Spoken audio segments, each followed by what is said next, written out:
நஃபீஸ் உங்ககிட்ட எத்தனை வாட்டரா சொல்றது இந்த மாதிரி வீடு எனக்கு வாங்கி கொடுறானே ஏன்டா? அதெல்லாம் ஒரு பிரச்சனை இல்லடா, வாங்கிடலாம். இந்த விட எவ்வளோ ஒரு 2 வருஷத்துக்கு முன்னாடி ஒரு 1.8 மில்லியனுக்கு வாங்கினேன். சரி, இதோட பிரைஸ் பண்ணுறது 3 மில்லியன் போகுது.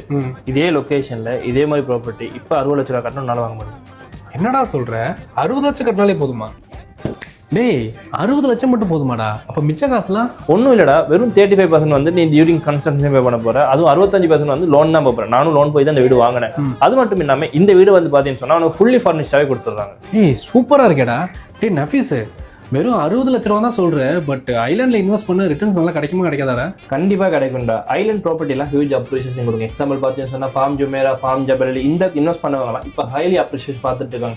அதே மாதிரி ஏரியா தான் இந்த ஏரியா. இப்போ இந்த ஏரியா இனிஷியல் ஸ்டேஜில் இருக்குது. இப்போ இந்த இடத்துல நீ இன்வெஸ்ட் பண்ணணும்னு சொன்னால் ஃபியூச்சரில் ஹைலி அப்ரிசியேஷன் கண்டிப்பாக கிடைக்கும். டேய் நல்லா இருக்கேடா இது. டேய் இவ்வளோ சொல்றீங்க, இந்த வீடு எப்படி புக் பண்றது? வீட நான் தான் எனக்கே வாங்கிட்டேன். இந்த வீட நீனும் வாங்க நினைக்கிறீங்கன்னு சொன்னால் கீழே நம்பர் ஒன்று கொடுக்க, அந்த நம்பரை கான்டாக்ட் பண்ணு. டேய் கொஞ்சம் ஏதாவது டிஸ்கவுண்ட் கவலையே படாதடா, கண்டிப்பாக நான் பார்த்து வாங்கி கொடுக்குறேன். ஓகேடா, இன்னைக்கே புக் பண்ணுறோம்.